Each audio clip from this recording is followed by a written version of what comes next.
tumeshauri nini chama. Maana yako maneno mengi sana ya upotoshaji, haswa kwenye mitandao na kwa watu ambao hawaitakii Chadema. Ndugu zangu, waraka wetu ni mfupi, ulisainiwa na watu 55 kama alama ya G55. Lakini nimesema pale awali kwamba kundi hili sio la watu 55. Tuko wengi ambao tunakishauri chama, na baada ya kutangaza uwepo wa kundi hili wamejitokeza hata ambao wanataka kugombea udiwani, wanaomba sasa nao wawe sehemu ya hili kundi. Kwa hiyo linazidi kupanuka na kuongezeka ukubwa wake baada ya watu kujua kwamba linasimamia mambo gani. Ndugu wanahabari, naomba sasa ni usome waraka kwa wetu tuliompelekea katibu mkuu siku ya tarehe 3 mwezi wa 4 mwaka huu. Ndugu wanahabari, madhumuni ya waraka: pamoja na kupokea wito wa kushiriki mkutano huo maalum, sisi wagombea ubunge wa mwaka 2020 na watiania wa mwaka 2025 tumeona kuna viashiria vya kutopewa au kutopata nafasi ya kutosha kusikilizwa katika mkutano huo maalum, na kwa hiyo tumeamua kukuandikia waraka huu kwa sababu zifuatazo. Moja, mwenyekiti wa chama taifa Mheshimiwa Tundu Lissu alihutubia mkutano wa hadhara mkoani Iringa. Ametamka wazi kuwa wote wanaoona no reform no election haiwezekani ni wana CCM pamoja na vibaraka wao. Kauli hii ya mwenyekiti tayari imezuia uhuru wetu wa kutoa maoni au kushauri mbadala dhidi ya no reform no elections, kwani kwa mujibu wa mwenyekiti wetu watu wa namna hiyo ni wana CCM au vibaraka wao. Ndio dhumuni la kwanza lilotufanya tumwandikie katibu mkuu. La pili, mjumbe wa kamati kuu na mwenyekiti wa kamati ya chama ya kuchangisha fedha Mheshimiwa Godbless Lema akihutubia mkutano jijini Arusha alinukuliwa akisema kwamba wote wanaotaka ubunge au udiwani bila reforms waondoke Chadema. Kauli ya Mheshimiwa Lema ya kufukuza watu wenye maoni mbadala ndani ya chama haijakanushwa na chama na inazidi kuondoa mantiki ya mkutano huo maalum wa kujadili mwenendo wa no reform no election, kwani tayari washiriki tumewekewa mipaka na vitisho katika suala hilo. Dhumuni la tatu, hivi karibuni mwanaharakati Maria Sarungi aliandika katika ukurasa wake wa X akikitaka chama kiyaweke hadharani majina ya wote wanaotaka ubunge kwa udi na ubani bila reforms, na akatuhumu kuwa watu hao wanataka kufanya blackmail, yani kutishia eti watahama chama. Pia Maria Sarungi, bila kujali mamlaka ya ofisi yako, ametaka ajulishwe ni nani amewaita watiania kwenye mkutano huo maalum, maana uongozi mzima upo field, na akataka chama kisiwahusishe watiania, do not engage them, bali waachwe waende CCM. Kauli hizi za Maria Sarungi ambaye ni si mwana Chadema zinafanana na kauli za Mheshimiwa Lissu na Mheshimiwa Lema. Aidha, kauli hizi zinaingilia mamlaka ya ndani ya chama na ofisi yako imezinyamazia kimya, huku kukiwa na taarifa kuwa mwanaharakati huyo ana mgongano wa kimaslahi wa kutaka chama kisishiriki uchaguzi wa mwaka huu kwa maslahi yake binafsi. Kauli za Maria ambaye ni swahiba wa karibu wa baadhi ya viongozi wetu wakuu zinazidi kuongeza vitisho na kufinya uhuru wa maoni kuelekea katika kikao hicho maalum. Kwa msingi huo, tunawasilisha mchango wetu wa mawazo kwa njia ya maandishi kama ifuatavyo. Moja, tunaunga mkono madai ya mabadiliko, reforms. Sisi kundi la G55 tunaunga mkono kabisa madai ya kufanyika kwa reform katika nchi yetu. Tunaunga mkono na tupo tayari kuongeza nguvu zaidi katika jitihada zote za chama za kudai mabadiliko ya katiba na sheria za uchaguzi, reforms, ili kuwa na uchaguzi huru na zinazoaminika. Kwa hiyo kwenye eneo la reform, sisi tuliogombea mwaka 2020 tulijeruhiwa na uchaguzi ule sana kwa sababu ya mifumo isiyo rafiki ya kiuchaguzi. Kwa hiyo tunaunga mkono 100% swala la reform. Kwa hiyo tuko tayari na kuongeza nguvu kuwekeza kwenye kupigania mabadiliko ya kimfumo na ya kisheria kwa ajili ya chaguzi huru na za haki hapa nchini. 2, maoni mbadala dhidi ya mpango wa kuzuia uchaguzi. Ikumbuke hapo mwanzo nimesema reform tunaziunga mkono.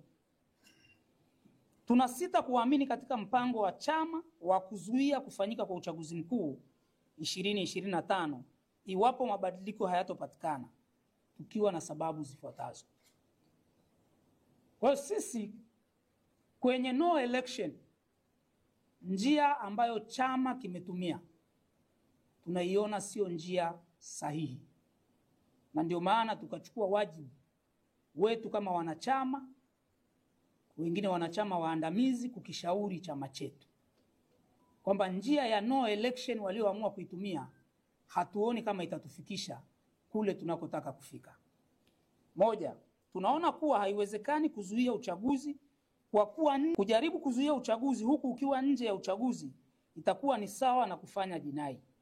Uwezekano pekee wa kuzuia uchaguzi ni kushiriki uchaguzi wenyewe kwa kuhakikisha tunaingiza wagombea katika uchaguzi. Ni rahisi kwa wagombea kuhamasisha na kuongoza wananchi kuzuia uchaguzi katika vituo mahususi vya uchaguzi, katika kata au majimbo yanayoelekea kufanyiwa hujuma, kuliko kujaribu kuzuia uchaguzi wote huku tukiwa nje kabisa ya uchaguzi wenyewe. Ndugu zangu, ukishakuwa nje ya uchaguzi mara tu baada ya bunge kuvunjwa, vyama vya siasa vitasitisha shughuli zote, tutaingia kwenye harakati za kiuchaguzi. Sasa kama haushiriki uchaguzi, unawezaje kuzuia huo uchaguzi? Huna wagombea kwenye kata, huna mawakala ambao kama unataka kuzuia uchaguzi kwenye vituo, anayeweza kuwa wa kwanza ni wakala wako aliyeko kituoni. Sasa huna wakala, huna mgombea, hivi huo uchaguzi unauzuiaje? Kwa hiyo sisi tunaamini tunaweza kuzuia uchaguzi tukiwa ndani ya uchaguzi. 2, dhana ya no reform no election ilianza kama kampeni mnamo mwezi Januari mwaka 2020 na baada ya retreat ya kamati kuu ya chama iliyofanyika Makueni nchini Kenya. Kaunti ya Makueni kule Kenya, hoteli inaitwa Kusimbungio, ndiko chimbuko la no reform no election lilianzia. Na hii ilikuwa Januari mwaka 2020. Kwa wale wanaodhani kwamba dhana ya no reform no election ni ya mwaka 2024, ni bahati mbaya, hawana taarifa sahihi. Hii ilikuwepo tangu Januari mwaka 2020, na niliyeko mbele yenu hapa ni kati ya watu wawili walioachwa Nairobi na kamati kuu ya chama kukamilisha mpango huo. Niliachwa mimi na mkurugenzi mwingine mmoja, tukabaki Nairobi siku 8 na wataalamu mbalimbali kukamilisha andiko hilo, na tukarudi tukiwa na nakala ya andiko hilo mwaka 2020. Kwa hiyo dhana ya no reform no election ilikuwa ni kwa ajili ya kuunganisha makundi na jamii ili kupigania mabadiliko ya mfumo wa uchaguzi ndani ya nchi yetu, na ilikuwa ni maandalizi ya kwenda kwenye uchaguzi wa mwaka 2020. Nyaraka hiyo ilipewa jina Roadmap to the General Election 2020. Ndio jina la hiyo nyaraka.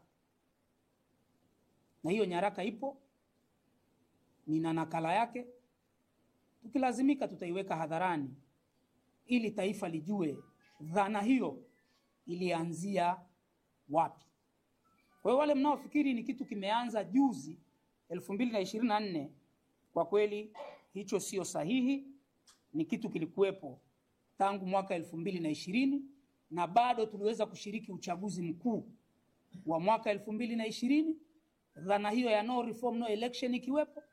Tuliweza pia kushiriki uchaguzi wa serikali za mitaa wa mwaka 2024, dhana hiyo ya no reform no election ilikuwepo, na hata tamko la kamati kuu la tarehe 11 Disemba mwaka 2024 la tathmini ya uchaguzi wa serikali za mitaa, mimi nilikuwepo. Ukisoma lile tamko la maandishi, hakuna mahali tuliweka hiyo dhana. Na hata ukisikiliza hotuba ya mwenyekiti wa wakati huo, Mheshimiwa Mbowe, alisema tukifika mwaka 2025 wakati wa uchaguzi, kama hakuna reform, chama kitafanya maamuzi sahihi. Ndio ilikuwa kauli. Hakusema tutazuia uchaguzi. Kwa hiyo wale wanaojaribu kusema hii ilifanyika wakati wa mwenyekiti Mbowe, ni kweli. Mwenyekiti alikuwa Mbowe, makamu wake alikuwa Mheshimiwa Lissu, wajumbe wa kamati kuu akina Mheshimiwa Heche walikuwepo na tulikuwa nao Nairobi. Lissu aliondoka Ubelgiji akaja Nairobi wakati huo kule Kusumbungio, kaunti ya Makueni nchini Kenya. 3, kwa muda mfupi uliosalia hatuoni uwezekano wa kutekeleza kwa ufanisi mkakati wowote madhubuti wa kuzuia uchaguzi. Tayari uchaguzi wenyewe umeshaanza, zoezi la uandikishaji wa wapiga kura limeshakamilika na limefanyika mikoa yote nchini. Kwa hiyo kama tulikuwa tunataka kuzuia uchaguzi, tulipaswa tuanze kuzuia hata zoezi la kuandikisha. Sasa kila kitu kimeshafanyika, iliyobaki ni kampeni, kuteua wagombea, watu waingie kwa debe. Sababu ya 4 ni kwa mujibu wa katiba ya Chadema ibara ya 4 inayohusu madhumuni ya chama. Dhumuni kuu la chama ni kuongoza dola na kutekeleza madhumuni mahususi ya kisiasa kama yalivyoainishwa katika kifungu cha 4.1, madhumuni ya kiuchumi kifungu cha 4.2 na madhumuni ya kijamii katika kifungu cha 4.3. Kwa hiyo kushiriki uchaguzi ili kuongoza dola ni sharti la kimsingi la katiba ya Chadema. Dhumuni la kwanza la chama hiki lipo kwenye katiba yetu, sura ya 4, madhumuni ya kisiasa 4.11 inasema kuhakikisha kuwa chama chetu kinashinda chaguzi za kiserikali na kushika dola kwa njia ya kidemokrasia ili kuleta maendeleo endelevu kwa taifa. Ni dhumuni la katiba yetu. Kwa hiyo Chadema sio pressure group. Kuna tofauti ya kuwa na pressure group na chama cha siasa. Chama cha siasa dhumuni lake ni kuweka sera, mipango na kushiriki chaguzi ili kiweze kushinda, kiende sasa kikatekeleze madhumuni ya kuanzishwa kwa chama hicho. Lakini pressure group wao wanakuwa na jambo mahususi kwa wakati mahususi, wanalipigania kama kimbunga pap, likishaisha wanaenda kwenye jambo lingine. Pressure groups hazina madhumuni ya kudumu. Wao wanaenda na tukio kama linavyotokea. Lakini chama cha siasa kina malengo na madhumuni yake, na lengo kuu ni kushika dola. Kwa hiyo tumeshauri katibu mkuu kwamba chama chetu kirudi kwenye katiba yake, kiangalie madhumuni ya kuanzishwa kwa chama hiki. Je, tusiposhiriki uchaguzi tunaitekeleza vipi katiba yetu? 5, ibara ya 5.2 ya katiba ya chama imetamka haki za mwanachama wa Chadema kuwa ni pamoja na kuchaguliwa kuongoza na kukiwakilisha chama katika ngazi yoyote kwa kuzingatia masharti yaliyowekwa na sifa za uongozi. Mpango wa kuzuia uchaguzi unaweza kukosa uhalali wa kutosha kikatiba kwa kuathiri haki za wanachama wa Chadema wanaotaka kugombea.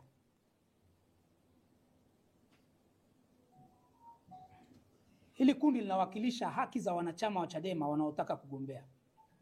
Katiba yetu ibara ya 5.2.2 imetoa hiyo haki kwa wanachama. Sasa tumemshauri katibu mkuu, pamoja na kupigania reforms, lakini kusema hatushiriki uchaguzi, wakumbuke pia wana infringe, wananyima haki wanachama wake ambao wanaona kushiriki uchaguzi ni sahihi. 6, ukiondoa chama chetu, mpaka sasa hakuna chama kingine hata kimoja cha siasa kinachounga mkono mpango wa kuzuia uchaguzi ikiwa reform hazitopatikana. Kinyume chake, kuna chama kimoja tu cha upinzani ambacho kinapigania reform, lakini huku kikiendelea kujipanga kushiriki uchaguzi. Vyama vingine hususan vile vya kawaida ya kutumika vimeendelea kutangaza nia yao ya kushiriki uchaguzi. Ndugu zangu, wakati dhana ya no reform no election ikiwa ni kuunganisha makundi na vyama vya siasa, viongozi wetu hatujaona wakifanya hiyo jitihada, au wamefanya imeshindikana. Hatuungwi mkono na vyama vingine, tumebaki wenyewe. Sasa hatuoni mantiki ya kutokushiriki uchaguzi wakati wengine wataenda kwenye uchaguzi, watahalalisha huo uchaguzi. Madhara ya kutokushiriki ni makubwa kuliko faida. 7, viongozi wa dini na madhehebu yenye waumini wengi hapa nchini tayari wamehimiza na wanaendelea kuelimisha na kuhamasisha waumini wao kwenda kujiandikisha kwenye daftari la mpiga kura kwa ajili ya kushiriki uchaguzi. Hali hii inaashiria kuwa ni ama chama chetu kimechelewa au tayari kimekwama kupata uungwaji mkono wa wadau muhimu katika mpango wa kuepuka uchaguzi usio na reform. Tumeshuhudia viongozi wa dini wanakubaliana kama ambavyo na sisi tunakubaliana dhana ya reform. Tulisikiliza juzi wakati wa sherehe za Idi, Mufti alisema serikali, angalieni, sikilizeni kuhusu reforms. Kanisa Katoliki limekuwa likiendelea kusema kuhusu reforms. CCT wamekuwa wakisisitiza kuhusu reforms, lakini hakuna mmoja aliyejitokeza na kuhamasisha waumini wake wazuie uchaguzi. Sasa tunajiuliza, kama chama chetu kikiendelea na msimamo huo, tutabaki na nani? Maana wanachama wetu ndio waumini wa dini hizo, wanawasikiliza viongozi wao wa dini. Sasa hili ni kama wake up call kwetu, na ndio maana tumemshauri katibu mkuu, dhana ya kuzuia uchaguzi inaweza ikawa inapingwa kimya kimya na makundi makubwa katika jamii. Hawasemi, lakini kama wanahamasisha reform lakini hawawaambii waumini wao nendeni mkazuia uchaguzi, maana yake hawajakubaliana na sisi au hawajaridhishwa na ushawishi wetu kwenye eneo hilo. Kwa hiyo hii ni sababu ya 7 tuliyomwandikia katibu mkuu.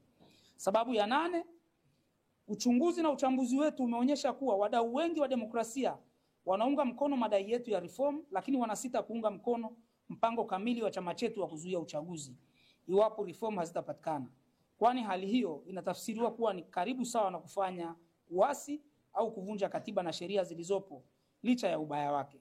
Kwa maneno mengine, msisitizo wa kuzuia uchaguzi unaathiri au kupunguza kasi ya uungwaji mkono katika madai ya msingi ya reform. Wako wadau wengi, asasi za kiraia, wanashindwa kuja mstari wa mbele kuungana nasi kudai reforms kwa sababu sisi tumeongeza kuzuia uchaguzi. Angalieni asasi za kiraia zilizokuwa zinapiga kelele sana kuhusu reform. Baada ya sisi kusema tutazuia uchaguzi, ni kama wameweka break, wamepoa. Kwa sababu wanaona sasa hapa Chadema inataka kucross the line, kuzuia uchaguzi. Tumeitahadharisha chama na katibu mkuu kwamba warudi nyuma, watafakari ni kwa nini wadau hao muhimu ambao tumekuwa nao miaka yote leo ni kama wamepiga break, wameingia ubaridi. Ni kwa sababu hawaamini kwenye kuzuia uchaguzi. 9, kushindwa kuzuia uchaguzi katika dakika za mwisho ikiwa jitihada za reform zitakwama, kuna maanisha kuwa chama hakitokuwa tena na muda wa kujiandaa na hivyo hakitashiriki kabisa uchaguzi huo.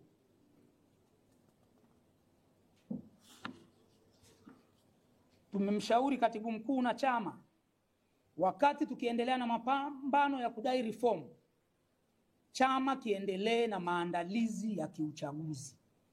Maandalizi ya kiuchaguzi ni mengi. Tunakata takribani 4,000 na tunahitaji kuwa na wagombea udiwani. Unapowaambia watu hakutakuwa na uchaguzi, hawa wagombea hawatajitokeza na hakuna atakayewekeza rasilimali zake wakati anajua hakuna uchaguzi. Kwa hiyo tumeshauri chama kiendelee na maandalizi, kianze kuandaa ilani. Kama kweli tuko serious, tunataka reforms, maandalizi mengine yaendelee, ili ukitokea muujiza zikatokea reform, tusije kusema tumeshachelewa, hatujajiandaa, kwa hiyo hatuwezi kushiriki uchaguzi. Kwa hiyo ushauri wetu wa mwisho kwa katibu mkuu na chama, athari za kutokushiriki uchaguzi: moja, chama kinaweza kuondokewa au kupoteza viongozi na wanachama wenye nia ya kuwania urais, ubunge na udiwani, pamoja na nafasi za viti maalum vya ubunge na udiwani katika maeneo mbalimbali nchini. Kuna watu wako kwenye vyama vya siasa kwa sababu wanataka kuwa viongozi. Ndio maana mtu akifungiwa mlango kwenye chama hiki, huwa mnawaona anaondoka anaenda chama hiki. Mwaka 2015 Lowassa alipofungiwa milango ya kugombea urais CCM, alifungua mlango mwingine Chadema, kwa sababu dhamira yake, nia yake ilikuwa ni kuwatumikia Watanzania, na wako watu wengi wa aina hiyo ndani ya Chadema. Kwa hiyo tutakapowafungia tukidhani kwamba hawa watu wataendelea kubaki Chadema, watatafuta mahali pengine, na wengine wanasukumwa na wananchi wao.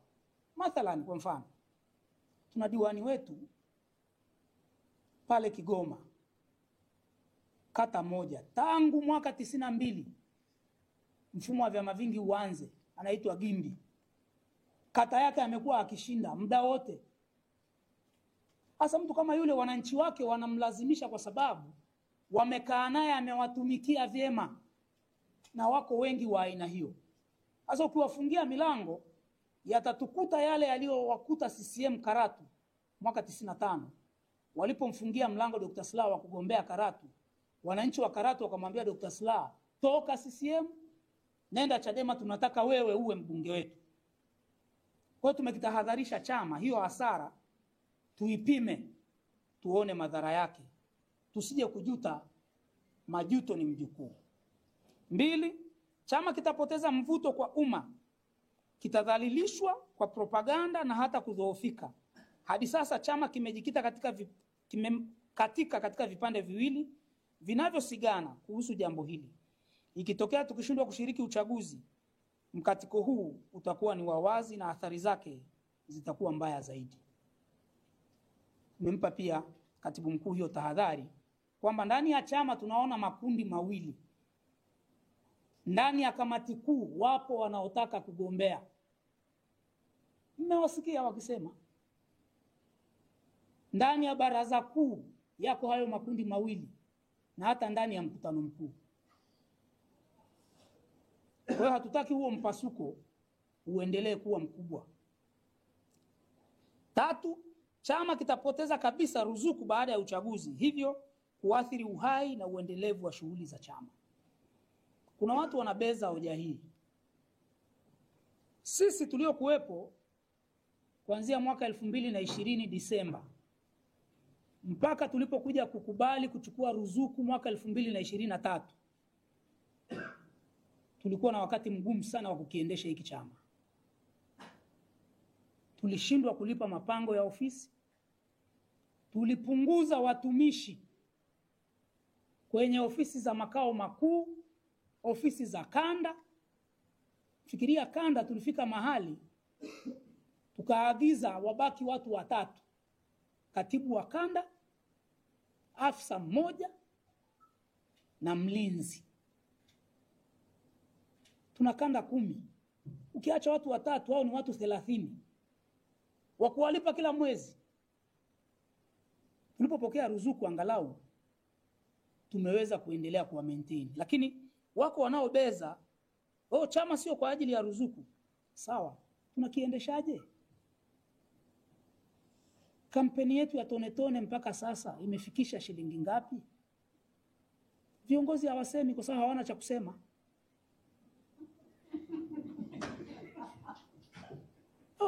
Ndio kweli. Sasa tufikirie miaka 5 tutaweza kuendesha chama kwa tone tone? Kwa hiyo tumekitahadharisha chama chetu kwa sababu tunakipenda. Wengine tumetumikia hiki chama tangu tukiwa watoto. Mimi nimaliza chuo kikuu, sijawahi kuajiriwa, nilikuwa Chadema mpaka leo niko Chadema. Sasa tunapoona hatari kwamba chama kinaenda kupotea, lazima tutoke mbele tuseme. 4, ari na hamasa ya wanachama kukichangia chama itakazidi kushuka, kwani wananchi hawataona faida ya kukichangia chama ambacho hakishiriki uchaguzi. Ndio maana hata kampeni yetu hii ya tone tone inakwama, kwa sababu watu wanajiuliza, hivi na wachangia Chadema sasa ili iweje wakati hata uchaguzi hawashiriki, ili waje watutoe kwenye makucha ya CCM? Sasa viongozi wetu tumewatahadharisha na kuwaambia kwamba tazameni hili kwa umakini, kwa sababu mtu anasukumwa, ana shilingi 1000 yake anaichangia Chadema kwa sababu anaona mwanga, kesho nitapata diwani wa Chadema, hii michango ya ovyo ovyo itaondoka, nitapata mbunge wa Chadema atanitetea bungeni, nitapata rais wa Chadema ataenda kutatua kero na matatizo ya wananchi. Lakini leo Chadema anasema haishiriki uchaguzi. Kwa nini nichangie 500 yangu wakati watoto wangu wanakula mchicha? Bora niwaongezee dagaa.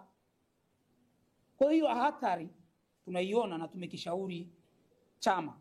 5, kutoshiriki kampeni ya uchaguzi kutakipotezea chama fursa ya kukijenga zaidi, maana haitokuwa rahisi kwa watiania kuwekeza kwenye chama ambacho hakiingii kwenye uchaguzi, maana hawatapata fursa ya kugombea.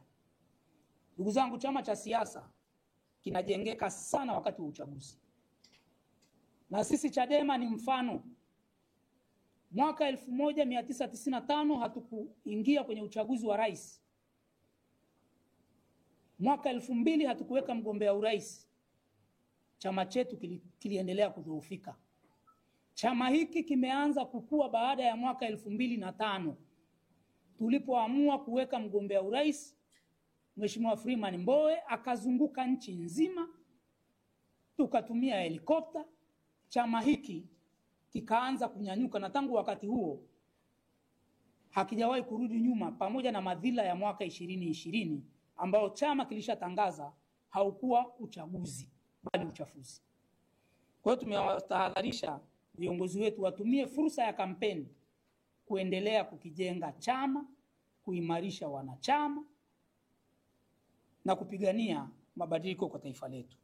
6, kwa ujumla, kutoshiriki uchaguzi kutasababisha chama kupoteza uhusika na umuhimu wake kwa umma, relevance, hali inayoweza kufuatiwa na kuporomoka kisiasa na hatimaye kudhoofika kabisa.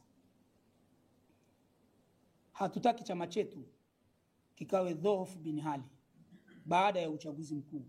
Ndio maana tumeshauri chama kitumie fursa hii, na ni rahisi zaidi kuzuia uchaguzi ukiwa unashiriki kuliko ukiwa nje ya ulingo.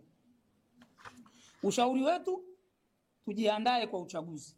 Tumemtaka katibu mkuu na chama kama nilivyosema awali wajiandae kwa uchaguzi. Aidha, upo uwezekano wa kushinda uchaguzi wa 2025 na kutangazwa katika vikwazo vingi vya kikatiba, kisheria na utamaduni mbaya wa CCM wa kubaka demokrasia. Pamoja na hujuma na uonevu wote tuliofanywa katika chaguzi zilizopita, bado yapo madhaifu ya ndani ya kirasilimali na kimkakati yanayoweza kuondolewa, na hivyo kukifanya chama kiingie kwenye uchaguzi huu kikiwa na nguvu mpya na mikakati madhubuti ya kukabiliana na hujuma za CCM na serikali yake kwa kasi kubwa. Tukijipanga vizuri kimkakati, kushiriki uchaguzi kutatupatia fursa kubwa na nzuri zaidi ya kuzuia uchaguzi kirahisi kwenye vituo na maeneo mahususi yanayoelekewa kufanywa hujuma. Tunasisitiza kuwa ni ngumu na kwa kweli haiwezekani kuzuia uchaguzi huku tukiwa nje ya uchaguzi. 3, kushiriki uchaguzi kutatupatia fursa ya ziada ya kutumia madhila ya uchaguzi katika kuwaunganisha, kuwachochea na kuwaongoza wananchi kuendeleza vuguvugu la kudai reforms kwa kishindo kikubwa zaidi. 4, kushiriki uchaguzi kutasaidia kuimarisha na kuendelea umoja na mshikamano wa chama, wanachama na wananchi, kutahuisha uhai na kuendeleza nguvu, hamasa na harakati za chama. Mabadiliko ni mchakato. Change is a process. Tumeshiriki chaguzi tangu mwaka 95 kwa tume hii, sheria hizi, uovu huu, tuliwahi kufikisha wabunge 73.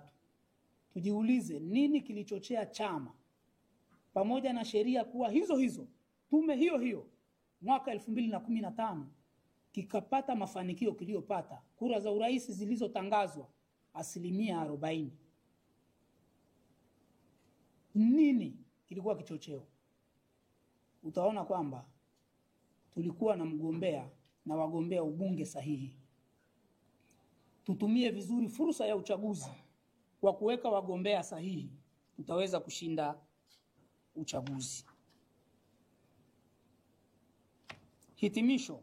Mheshimiwa Katibu Mkuu, tunaomba uzingatie kuwa tumetoa maoni na ushauri wetu huo baada ya ofisi yako kutualika kujadili ajenda ihusuyo hali ya siasa na mwenendo wa chama katika kudai uchaguzi huru zenye kuaminika.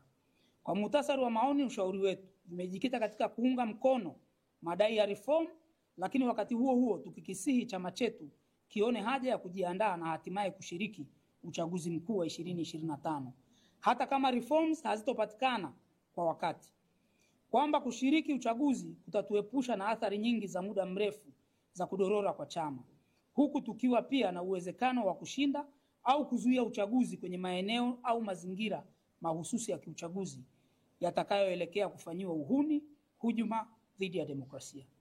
Tunaomba chama kiyazingatie, kiape kipaumbele katika tathmini na tafakari zake, na kifanyie kazi maoni na ushauri wetu huo kwa kina, kikiongozwa na fikra chanya, maslahi mapana na endelevu ya chama, pamoja na nafsi zilizojaa upendo, umoja na mshikamano wa wanachadema wote. Tunapenda kusisitiza kuwa maoni na ushauri wetu huo si wa kupinga msimamo wa chama, bali ni kupendekeza namna bora zaidi ya kuziendea reforms, huku tukilinda ustawi endelevu wa chama chenyewe chini ya imani kuwa change is a process. Sisi hatupingi msimamo wowote wa chama, na hapa nitawakumbusha. Chama kiliweka msimamo, baraza kuu liliweka msimamo tuingie kwenye maridhiano na CCM na serikali yake. Lakini kadiri tulivyoenda mbele, viongozi waandamizi waliongoza kundi la kupinga la kukiondoa chama kwenye maridhiano yale, na wakati huo chama kilisikiliza, kikaona mantiki ya hoja, hatimaye kilijiondoa kwenye maridhiano. Kwa na sisi hatupingi, ila tunakishauri chama kitafakari upya. Maazimio ya vikao sio msahafu, yanaweza kubadilika. Wako wanaojenga hoja kushiriki uchaguzi ni kuwapeleka vijana wakamwage damu, kwamba tuna njaa ya damu. Wakati huo wakihamasisha tukazuie uchaguzi. Hivi damu itamwagika wakati gani zaidi? Wakati wa kushiriki uchaguzi au wakati wa mapambano na dola, polisi na majeshi yake, wakati wa kuzuia uchaguzi? Sasa wako wanaotaka kutuaminisha kwamba kuzuia uchaguzi hakutamwagika damu, wakati tunakwenda tunatangaza kupambana na dola na majeshi kuzuia uchaguzi ulioko kwa mujibu wa katiba, kitu ambacho hakijawahi kufanikiwa popote duniani. Watu wanapambana wakiwa ndani ya uchaguzi. Hadi tunaambia tukishiriki uchaguzi ni watu wanaotaka damu zikamwagike, lakini kuzuia uchaguzi kana kwamba hatutatumia watu wetu hawa kwenda kuzuia uchaguzi. Sasa hiyo itupe tafakuri ya kina, ni wakati gani damu itamwagika zaidi? Kama tunaweza kuepusha tone la damu ya Mtanzania kumwagika, viongozi tuna wajibu, that's our primary responsibility, ya kulinda uhai wa watu wetu. Hata sisi tunaotaka tugombee, tunataka kuepusha vijana wetu, ndugu zetu, kwenda kuumizwa wakati wa kuzuia uchaguzi. Kwa hiyo tumekitahadharisha chama kitafakari eneo hilo. Tunapenda ieleweke kuwa iwapo chama hakitakubaliana na maoni na ushauri wetu, basi tutaendelea kuheshimu msimamo na mwelekeo wa chama kwa uaminifu na mapenzi yetu yote.